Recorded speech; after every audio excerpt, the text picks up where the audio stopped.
Welcome, folks. For those of you who thought you were arriving for the 9 a.m. service, welcome to the 10:15 Bible study.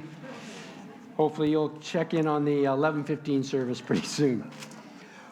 Well, let's continue as we're going verse by verse through the Gospel of John, where John chapter 4 is where we're picking things up today in just a moment. Let's remind ourselves of what we're dealing with here with John.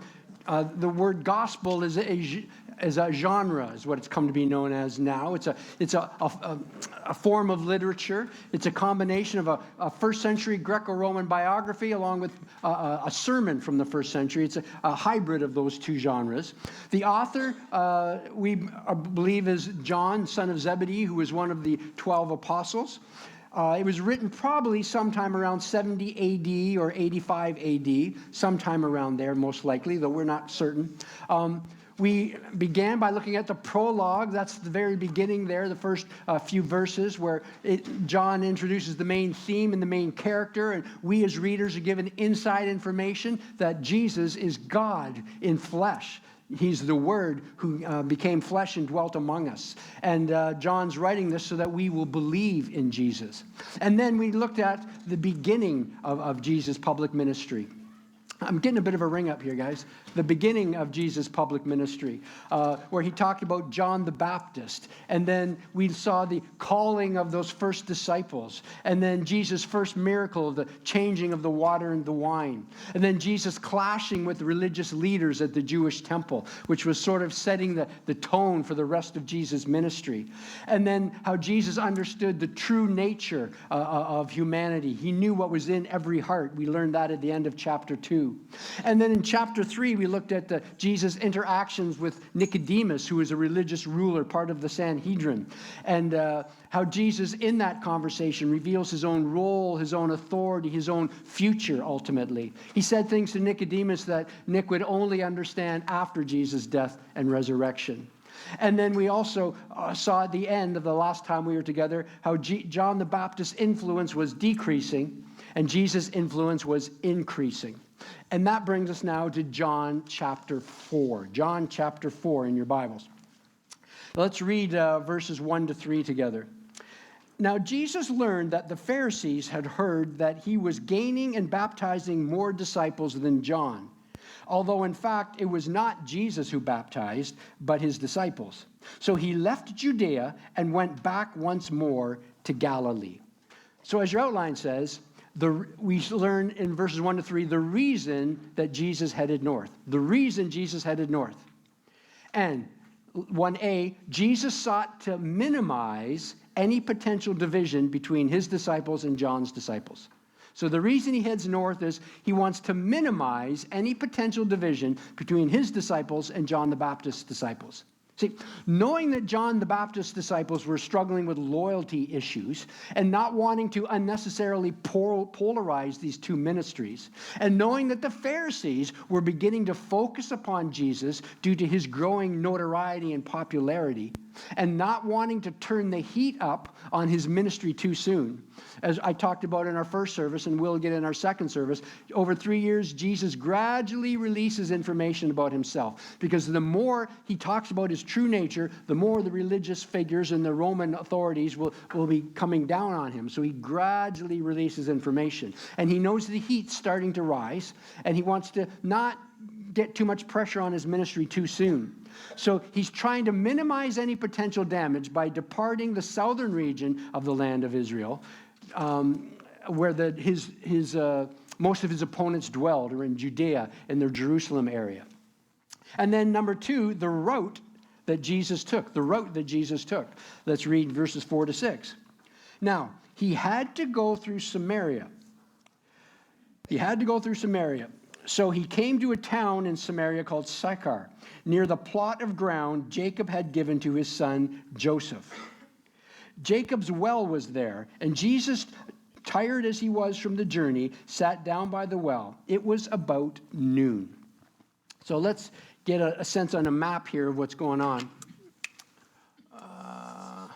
So here's the Sea of Galilee, Jordan River, the Dead Sea, Mediterranean. And so Jerusalem is about here. This is Judea, down here, the area of Judea. And Galilee is up here. And what a typical Jew, and this was the typical area known as Samaria, which we'll learn more about in a moment. And what a typical Jew would do was, this is Jerusalem, they would leave Jerusalem and they would go trans-Jordan, across the Jordan, and then they would go up into Galilee this way. So they wouldn't go through Samaria, okay? But it says here, Jesus had to do this. As your outline says, Jesus had to go through Samaria implies a divine compulsion. He was compelled, divine. He had a sense that I've got to go this way.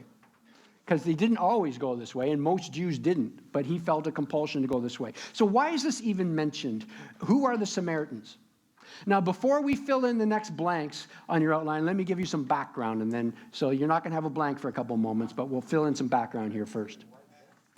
So King David passed on the kingship of the nation to his son Solomon, a child he had with his wife Bathsheba. Solomon started off well, but he went into a moral and religious decline, and he went into a ditch for a season, and he tried to correct himself at the end of his life. So while Solomon was in his season of rebellion, God stirred a young man named Jeroboam to push back against King Solomon.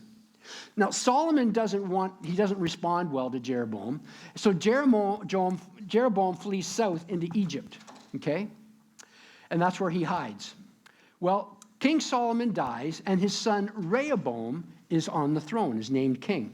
So Jeroboam returns. When he hears Solomon's dead, he returns back up to the land of Israel.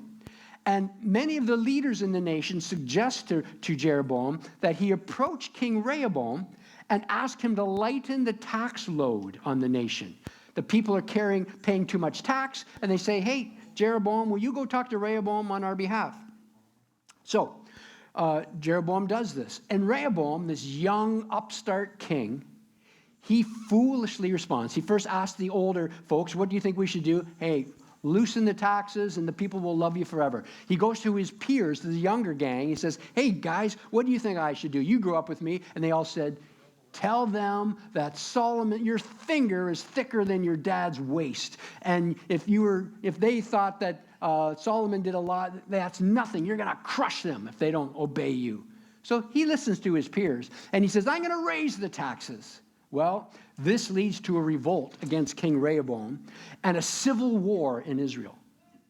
Now, the U.S. Civil War, of course, had the North against the South. The North was known as the Union, and the South was the Confederacy. Well, during the Jewish Civil War, there were northern 10 tribes. So the northern 10 tribes were known as, they kept the name Israel. So these are the 10 tribes. And then the southern 2 tribes were known as Judah, from the tribe of Judah, and Benjamin stayed with them as well. So we had Israel, the 10, and these 2 tribes of the south. And you had this dividing line. So Israel is in a civil war. Israel, the 10 tribes retain the name Israel. Judah is at the south. And Judah retains Jerusalem as their capital, okay? As the capital city. Rehoboam is still the king of Judah, and Israel elects or appoints Jeroboam as their king in the north, okay? And here is where Jeroboam from the north makes a seriously bad decision. The northern 10 tribes of Israel would have to go south into Judah, into Jerusalem, to worship at the temple. They're all still Jews. And so they'd have to go south into Jerusalem to worship at the temple. So in an attempt to keep the people of the north loyal to him, and in the spirit of convenience, Jeroboam sets up 2 alternate worship sites in 2 different cities. In fact, literally, here's what Jeroboam says from 1 Kings 12:28. It's too much for you to go up to Jerusalem. Here are your gods, Israel. So what he does is he sets up in Dan a temple up there, and in Bethel, roughly about here, he sets up another worship site. And he puts golden calves in each of those. You'd think they would have learned their lesson. Golden calves. By the way, next time you come to Israel with me, we go to Dan, and I will take you literally to the site where the golden calf was. And we go there all the time. That city, it's an archaeological site now. It's fascinating to walk through the streets of Dan and see literally they have it set up where the altar was. So, Israel to the north, Judah in the south. Now, as you can imagine, this led to all kinds of false worship. And the northern 10 tribes go deeper and deeper into idolatry. And a man named Omri becomes king of Israel in the north. He builds a new capital city on a hill, and he calls that city Samaria. And it was roughly about where the eye is here. Samaria was sort of the capital city in there. And he calls that capital city Samaria. And eventually, over time, the name Samaria moves from just referring to the city to referring to the region, and sometimes referring to the whole nation, Israel/Samaria. Now, eventually, after years and years of rebellion against God and blatant idolatry, King Ahab and Jezebel, they were king and queen of Israel, the northern part, over the years. These are the couple who remember up in Mount Carmel. They had their prophets of Baal that Elijah was at war against. So Israel got just into idolatry with Baal worship and all sorts of things, okay? Well, God eventually allowed the Assyrian nation from the east to invade northern Israel, capture, scatter, and deport the influential leaders of Israel. And that's why to this day they are known as the lost 10 tribes of Israel. We don't know where they are. They were scattered throughout, and they're lost. Okay, that's the lost 10 tribes of Israel. They were invaded and scattered. Okay. Now, what happened was some Israelites, some Jews still lived in that region. Okay, but at that point, the Assyrians, what they did was they sent in people. They parachuted people in to live in this land so they could populate it and take it over for Assyria. And these Assyrians intermingled and intermarried with the Hebrews who were still living in that land, who had not been deported. All the influential, intelligent people were left, and he still had a scattering of them, and they intermarried and intermingled, okay? And this was no longer known as Israel, because Israel no longer existed per se. Judah still did, but this was now known as Samaria. And what happened was the Samaritans, they set up they sort of intermingled and intermarried, and they polluted their religion even more. So they diluted and polluted their religion. So it became this mix, this hybrid of paganism and Judaism, and it's just this pollution. And then the Samaritans set up a rival temple in Bethel here. No, actually it wasn't in Bethel. It was close by here at what's now known as Shechem. It's now the city of Nablus in the West Bank, and on Mount Gerizim. Again, last time we were in Israel, we went to Mount Gerizim. We stood on Mount Gerizim. We stood at the place where they set up their temple. Okay, so we stood there if you were with us last time when we had a tour into Samaria. So they set up a rival temple there on Mount Gerizim. In fact, the day we were there, there's still some Samaritans who exist, and the day we were there was the day of the Samaritan Passover. So we could only be there for a couple hours because their Passover was about to take place in that temple. All right. Well, meanwhile, the people of the south, the Judah, that's where we get the word Jews to this day, by the way. The word Jews comes from Judah. Okay?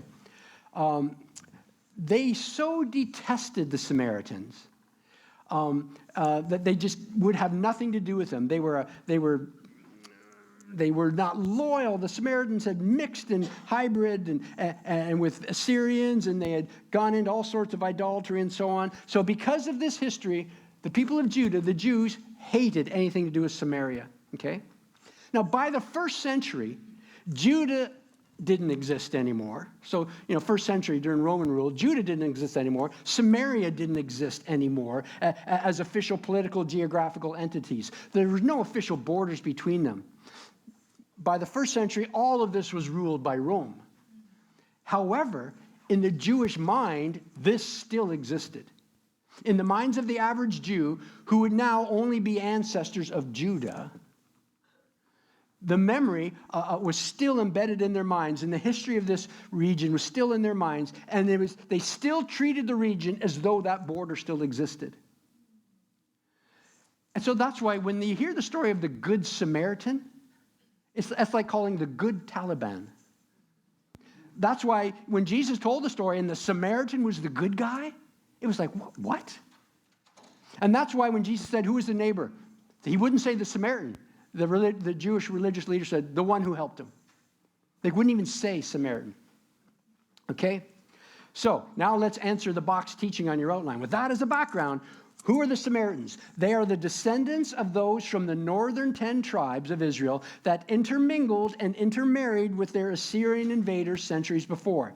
This intermingling produced a diluted and distorted form of Judaism. A diluted and distorted form of Judaism. The Samaritans only accepted the first 5 books of the Old Testament. Genesis, Exodus, Leviticus, Numbers, Deuteronomy. That's all they accepted. They set up their own temple on Mount Gerizim, performing their sacrifices there. Gerizim, by the way, if you remember when Joshua went into the land, and on one mountain was the mountain of blessing, and the other one was the mountain of cursing, and Mount Ebal. And in between, the nation stood, and they had people on both sides, and blessings were shouted from Mount Gerizim and cursing from Mount Ebal, and the Ark of the Covenant was in between. We went there, and we stood on Mount Gerizim, and in between there is the city of Nablus to this day. That's Nablus is that city in between, Shechem. Okay. Well, so the Jews and Samaritans hated each other, and for the most part avoided connecting at all costs. So with that as the background, now let's reread verses 1 to 6. Jesus learned that the Pharisees had heard what he was gaining and baptizing more disciples than John, although in fact it was not Jesus who baptized, but his disciples. So he left Judea and went back once more to Galilee. Now he had to go through Samaria. He felt compelled to go through Samaria. So he came to a town in Samaria called Sychar, near the plot of ground Jacob had given to his son Joseph. Jacob's well was there, and Jesus, tired as he was from the journey, sat down by the well. It was about noon. That is in Shechem, that well. That Jacob's well. Now, Jacob's well is not mentioned in the Old Testament. The closest reference we have is Genesis 33, 18 to 20, a brief reference of Jacob being there. Nonetheless, we know where this well is. You can visit this well to this day. It's an archaeologically verified site. It's a 130 feet deep well. It still exists. Let's keep reading verses 7 to 8. When a Samaritan woman came to draw water, Jesus said to her, "Will you give me a drink?" His disciples had gone into the town to buy food.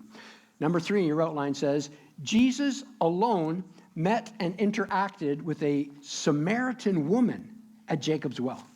So Jesus is alone. He meets and interacts with a Samaritan woman at the well. Now, a couple of observations here. This is noon. This is the hottest part of the day. A person would not normally be at the well by that time carrying water. You just wouldn't do this. You did this early morning or late evening. So why was she there, and why was she alone?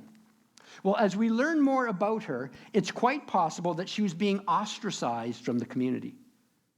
Knowing now what we know, Jesus, a Jew, interacting with a Samaritan woman was highly unusual.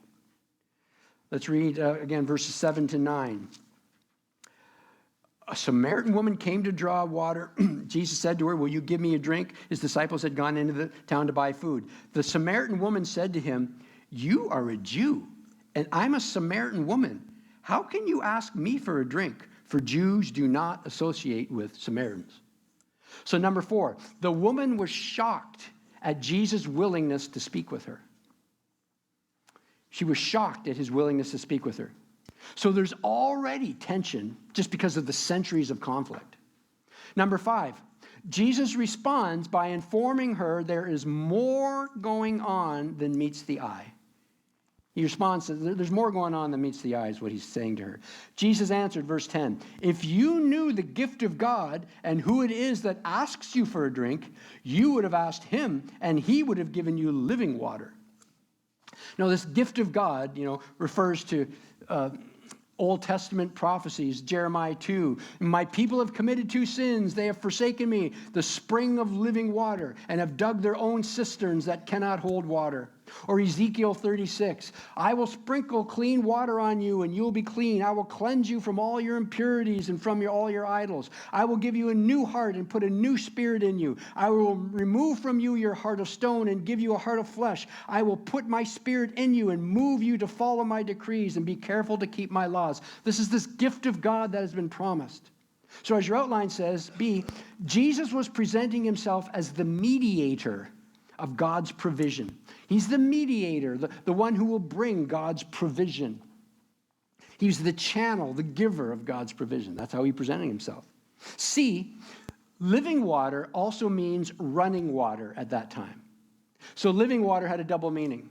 Living water meaning, the spiritual water, but it also was just a term for running water. We would call it running water as opposed to just a pool of a puddle.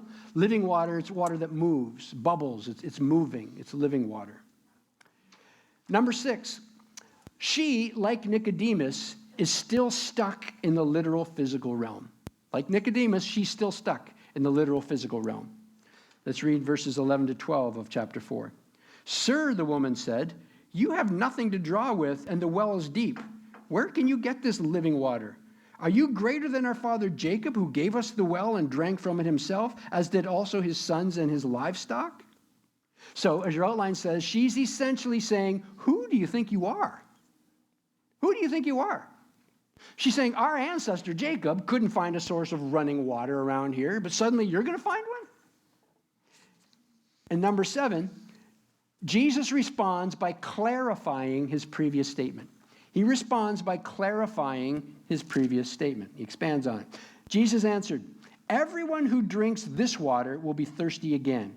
But whoever drinks the water I give them will never thirst. Indeed, the water I give them will become in them a spring of water welling up to eternal life. In Isaiah 12, talks about, with joy you will draw water from the wells of salvation. Isaiah 49:10, I have a typo on your outline. It says 49:19. It should say Isaiah 49:10. It says, they will neither hunger nor thirst, nor will the desert heat or the sun beat down on them. He who has compassion on them will guide them and lead them beside springs of water. Isaiah 55, come all you who are thirsty, come to the waters. So Jesus is saying, I am the gift of God. I am giving you the waters that have long ago been promised. Read verse 15, chapter 4. The woman said to him, sir, give me this water so that I won't get thirsty and have to keep coming here to draw water. So again, here, as your outline says, the Samaritan woman is still leaning towards the literal, but is intrigued and she's open. She's still leaning towards the literal, but she realized, though, there's something more going on here. So there's some magical water you're talking about. She's still in the physical realm, but it's somehow the supernatural / physical water. So she's willing to trust and follow Jesus at some level. She doesn't dismiss him outright. In Broadway's terminology, she's moving here from unfamiliar to exploring. In our logo, it's the concentric circles, and the center is centered in Christ, growing in Christ, beginning in Christ, investigating Christ, and unfamiliar with Christ. So she's gone from unfamiliar, and she's moved into investigating or exploring, I should say. That's what she's doing here. She's unfamiliar with Jesus, and now she's exploring. She's intrigued. She's asking questions. Number 9, Jesus responds by going directly to her deepest point of need. So she's open, and he responds to her by going directly to her deepest point of need. Read verses 16 to 18 with me. He told her, go, call your husband and come back. I have no husband, she replied. Jesus said to her, you're right when you say you have no husband. The fact is, you have had 5 husbands, and the man you now have is not your husband. What you have just said is quite true. Now remember the words of Jesus way back in chapter 2, verses 24 and 25. He knew what was in men's hearts. And that's how he reacts and responds to people, knowing what's deep in their hearts. He frequently dives directly into the source of a person's deepest need and deepest issue. I mean, that's what he did with the rich young ruler, an often misunderstood passage. When he talks about, take what you have and sell it to the poor and follow me. You realize he's the only person he said that to. He met a lot of wealthy people. He's the only one he said that to. And when you read the context of the rich young ruler, Jesus knew that man's heart. The man comes to Jesus and says, "Good teacher, what must I do to obtain eternal life?" And Jesus said, "Why do you call me good?" In other words, right away, you have a twisted understanding of what good is and what's acceptable. Why do you call me good? Only God's good. Are you calling me pure and holy? Jesus isn't denying that he's good. He's simply saying, "Why do you call me good?" And the guy says, "Well, what do I have to do to obtain eternal life?" Jesus says, "You know the commandments." And Jesus lists them. He doesn't list the God-word ones. He only lists the man-to-man ones. And the guy says, "All these I've done since I was a child." "Oh, really? You're perfect." But Jesus didn't say that. He didn't argue with him. He said, "Okay, one thing you lack. Take everything you have, sell it, give it to the poor, then come and follow me." And it says, this man went away sad because he had great wealth. Jesus knew this man's heart. He knew the God in his life was his wealth. That's not true of everyone, but it was true of him. It's like the person who said, "I want to follow you, but first let me go bury my father." Jesus said, "Let the dead bury the dead. You come and follow me." He wasn't saying, "No, you can't go to the funeral, can't do everything." That's not a biblical principle, but he's saying, "I know your heart. I know you're using this as an excuse." He knew people's hearts, and he went directly to their deepest point of need. He does the same with this woman. She thought her greatest need was physical water that would quench her physical thirst. He knew her greatest need was living water that would cleanse her from her guilt and shame. And so Jesus, by the way, this is omniscience in action. He knew with his omniscience. For us, this would be the exercise of the gift of the Spirit known as a messenger word of knowledge in 1 Corinthians 12:8. There's different gifts of the Spirit, and there's the messenger word of wisdom that's supernaturally knowing the direction one should go in a situation. And a word of knowledge or a message of knowledge is having a supernatural fact that you would not otherwise know. And that's what's being operated here. For him, it's omniscience. For us, it would be a gift of the Spirit. Okay, let's keep going. Number 10. The woman is shaken by Jesus' words and recognizes Jesus is no ordinary man. So she's shaken by this. How do you know this? And she recognizes immediately he's no ordinary man. Verse 19, "Sir," the woman said, "I can see that you're a prophet." Now, number 11, knowing she's in the presence of a Jewish holy man, she seeks his view on the greatest point of disagreement between Jews and Samaritans. Verse 20, "Our ancestors worshipped on this mountain, Mount Gerizim. But you Jews claim that the place where we must worship is in Jerusalem." Again, some background will help us to understand the context of this exchange. Samaritans only follow the first 5 books of the Old Testament, the Pentateuch. So they don't recognize the rest of the Old Testament. The historical, the prophetic, the poetic books, they don't acknowledge those as scripture. So they don't recognize God directing King David to place the tabernacle, the temple in Jerusalem. They don't recognize that. Deuteronomy 12:5 was the key passage, which is in the first 5. But according to the Samaritans, that verse should read, God has chosen, past tense, not will choose the place to put the tabernacle. So in the Samaritans, they said, no, that's a mistranslation. It should say he has chosen, not he will choose in the future. See, according to the Samaritan version of events, God already had chosen the place where his sanctuary was to be built. That was back in Genesis 12:6 and 7, when Abraham built his first altar in Shechem, at Mount Gerizim here, where the Samaritans had their tabernacle. So they're saying, no, God, he said, I've already chosen this, not I will choose a site in the future, which was to be Jerusalem. So that's the site that they believe God had chosen, was Mount Gerizim. So that's where their altar was. You Jews, you have in Jerusalem because you believe David did something later. One scholar I read, though, pointed out something that I think has merit. He noted that perhaps Jesus' words had done more than provoke a religious debate in this woman's mind. Jesus' words may have provoked a sense of guilt and shame in her heart. And she's now moving to the obvious next question for this Jewish holy man. So where can I go to have my sin atoned for? Can I go to the Mount Gerizim temple? Do I have to go to Jerusalem? So number 12, Jesus moves things from Jews versus Samaritans to God versus fallen humanity. He moves things. Let's read verses 21 to 22. Woman, Jesus replied, and by the way, that's not rude again. That's like the term he used when he talked to his mother at his first miracle. "Woman," Jesus replied, "believe me, a time is coming when you will worship the Father neither on this mountain nor in Jerusalem. You Samaritans worship what you don't know. We worship what we do know, for salvation is from the Jews." Now, this passage is a problem to those who claim that John's gospel is anti-Semitic. And there are people who would accuse, we said when we did our introduction weeks ago, that there are some who would claim the gospel of John is sort of anti-Semitic, anti-Jewish, which is odd because John was a Jew, but we digress. Because here, Judaism is held in the highest light. As your outline says, Jesus tells her that Samaritans were standing outside of the stream of God's revelation, while Jews were standing within the stream of God's revelation. Salvation's of the Jews, not you Samaritans, he says. Letter B, Jesus tells her that Jews were the historical keepers of God's revelation. The Jews are the keepers of God's revelations, he was saying. The written word of God, the physical vehicle of God's salvation, the line from the Messiah, the incarnate word of God. So Israel was God's delivery mechanism. Number 13, however, this was all about to change. Up till then, that was true, and he's saying this is all about to change. Chapter 4, verse 23 and 24.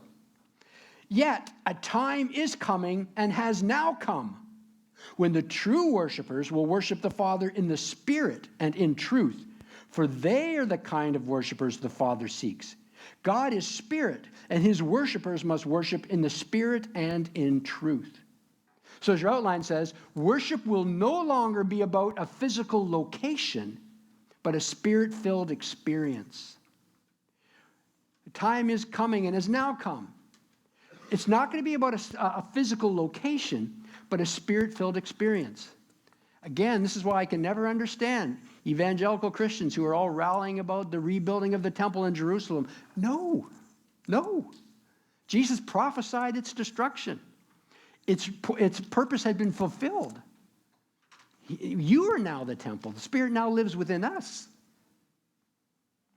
Number 14, the woman responds to Jesus' future talk by looking to the promised Messiah. So she responds to his future talk, what's going to happen in the future, by bringing up the promised Messiah. Look at verse 25. "The woman said, 'I know that Messiah,' called Christ, 'is coming. When he comes, he'll explain everything to us.'" Number 15, Jesus declares that he is the promised Messiah. Verse 26, "Then Jesus declared, 'I, the one speaking to you, I am he.'" Could it get any clearer than that? I am he. So Jesus has been talking about future end times events in the woman's mind. So she resorts to saying, "Oh, well, God knows, and one day he's going to send the Messiah, and the Messiah will make it all clear to us then." And Jesus says, "Yeah, that's me. I'm here right now." Here's a quick question. Why is Jesus willing to reveal his true messianic role to a Samaritan woman, but he tells many Jews to keep quiet when they find out he's the Messiah? How does that work? Remember, the Samaritans only accepted the first 5 books of the Old Testament. So in their minds, according to their expectation, the Messiah was predominantly a teacher who's going to reveal the truth to them. So without access to the prophetic books in the Old Testament, the Samaritans had no sense and no expectation of the Messiah being a Davidic-like king or ruler or political leader at all. So this made it safer for Jesus to reveal himself as the Messiah to them, because it would not incite a political or military revolt in their minds. Now, like a TV drama, number 16, at that very moment, the disciples arrive. Let's read verse 27. "Just then his disciples returned and were surprised to find him talking with a woman. But no one asked, 'What do you want?' or 'Why are you talking with her?'" So we'll come back to what the woman does in a moment, but let's first focus on what the disciples do. Letter A, they wonder what's going on, and they misunderstand what Jesus says. Well, surprise, surprise, right? They misunderstand. Let's read, skip down to verse 31 to 38. "Meanwhile, his disciples urged him, 'Rabbi, eat something.' But he said to them, 'I have food to eat that you know nothing about.' Then his disciples said to each other, 'Could someone have brought him food?' 'My food,' Jesus said, 'is to do the will of him who sent me and to finish his work. Don't you have a saying, it's still 4 months until harvest? Well, I tell you, open your eyes and look at the fields. They're ripe for harvest. Even now, the one who reaps draws a wage and harvests a crop for eternal life, so that the sower and the reaper may be glad together. Thus the saying, one sows and another reaps, is true. I sent you to reap what you have not worked for. Others have done the hard work, and you have reaped the benefits of their labor. So, as your outline says, Jesus teaches them about the unusual nature of God's harvest. This harvest is so abundant that instead of sowing, then waiting months later, the sowing and reaping is happening at the same time. And people are reaping what they didn't even sow. This is an incredible harvest, he's saying. Okay, let's go back to the events surrounding the woman. The disciples have arrived and they found Jesus talking to a Samaritan woman. Number 17, the woman departed abruptly and told everyone she knew what was happening, or what had happened. Let's read verses 28 and 29. Then, leaving her water jar, the woman went back to the town and said to the people, "Come, see a man who told me everything I ever did. Could this be the Messiah?" So she immediately becomes an evangelist and a bringer. Likely the only people that would associate with her would have been other outcasts, probably. And number 18, an unusual harvest in Samaria takes place. An unusual harvest in Samaria takes place.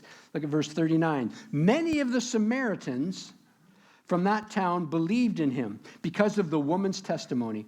He told me everything I ever did. So when the Samaritans came to him, they urged him to stay with them. And he stayed 2 days. And because of this, because of his words, many more became believers. They said to the woman, "We no longer believe just because of what you said. Now we have heard for ourselves, and we know that this man really is the Savior of the world." Okay. After the 2 days, he left for Galilee. Now, Jesus himself had pointed out that a prophet has no honor in his own country.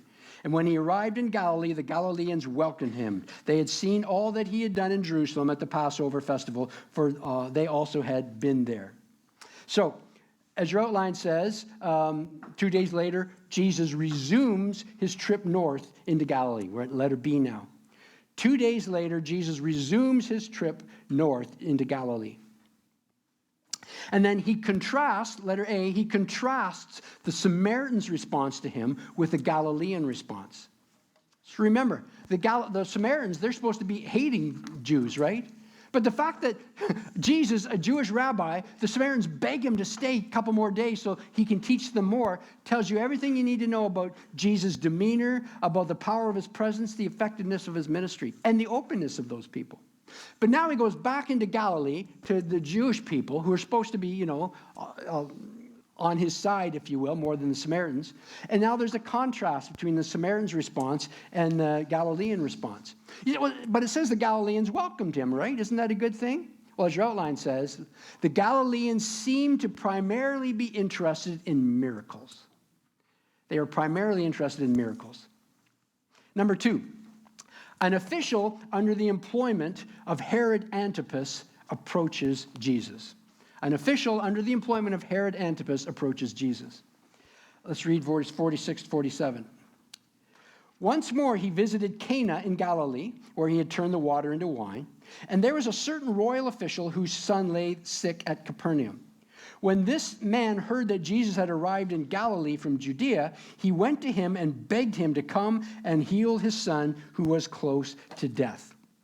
Now, let's understand quickly what's going on here. Let's use the same map. So you've got Sea of Galilee, you've got the Jordan River. Okay, Jerusalem down here. So what happened was Herod the Great, the one who the wise men came to, and said, "We heard the Messiah is born." Okay, Herod the Great lived in Jerusalem here, and they came from the east, the wise men did. He dies. He ruled over this whole region. He dies, and he divides his kingdom up to his sons. His 3 sons. So there's Herod Antipas, who he gave Galilee, the Galilean region, and Perea, just the other side of the Dead Sea. And then there's Herod Philip, who he gave this region up here. And then there was Archelaus, to whom he gave this region. And so he divided up amongst his 3 sons, those regions. Archelaus was such a loser that Rome kicked him out and said, forget it, you're doing a terrible job. And Rome inserted Pilate, Pontius Pilate, in his place. Okay? And so you can see why when Jesus is in Jerusalem for his trial and everything, and he's brought before Pilate, and Pilate hears he's from Nazareth, from Galilee. He says, Galilee? Herod's in town for the Passover. That would be Herod Antipas. You're from his region. Go see him. You're not from Judea down here. You're a Galilean. So I know Herod's in town for the Passover. Go to him. And so that's why Jesus is then brought briefly to Herod, who then, does nothing and sends him back to Pilate. So you can see now why that all makes sense. There's a little political game going on there, okay? All right. This is one of Herod Antipas's. This is the guy who had John the Baptist killed, by the way. Herod Antipas ruled here and down in Perea, and there's a town here in Malachias or whatever that he had, and that's where John the Baptist was killed down here. So Herod Antipas, this guy, it worked for Herod Antipas in his court. As your outline says, number 3, Jesus criticizes belief rooted in a wrong motivation. He criticizes belief rooted in a wrong motivation. Let's see verse 48. Unless you people see signs and wonders, Jesus told him, you will never believe. Okay, so he criticizes wrong motivation. Now, remember, Jesus is not impressed with faith that desires a cure from him, but doesn't have belief in him. Doesn't impress him at all. Apparently, this was the type of faith that filled the region of Galilee. They just want a cure from him, but they don't necessarily believe in him like the Samaritans believed in him.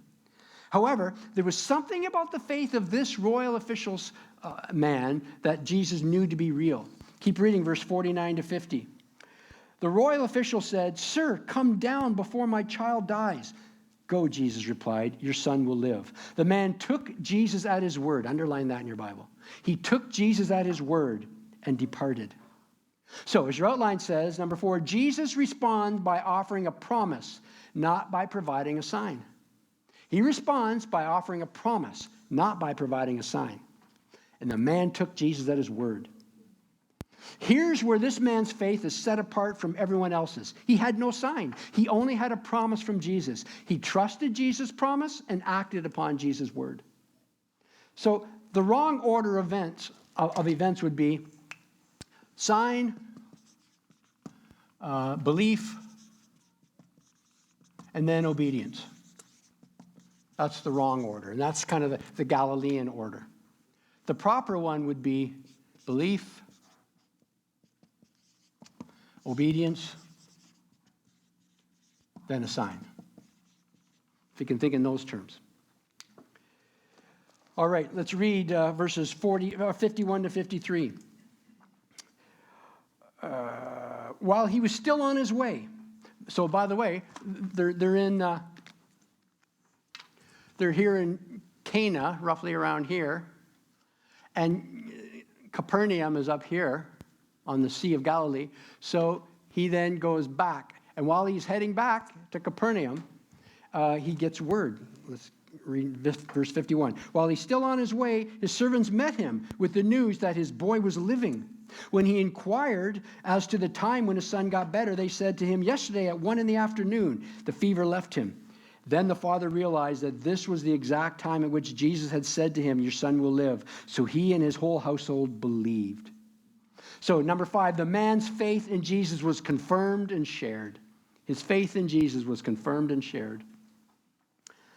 And then 54. This was the second sign Jesus performed after coming from Judea to Galilee. Number 6, the narrator appears to be referring to signs in the region, not signs in total, because he'd done other signs. So this is the second sign in that region. Cana was the first one, as this was the second sign in that region. Next week, we move from the beginning of Jesus' public ministry, then we transition into the confession of the Son of God. What's happening next week is the level of conflict and intensity between Jesus and the Jewish religious leaders is about to escalate as Jesus does the unthinkable. He heals somebody on the Sabbath. That's next time we're together, next week. God bless you, folks.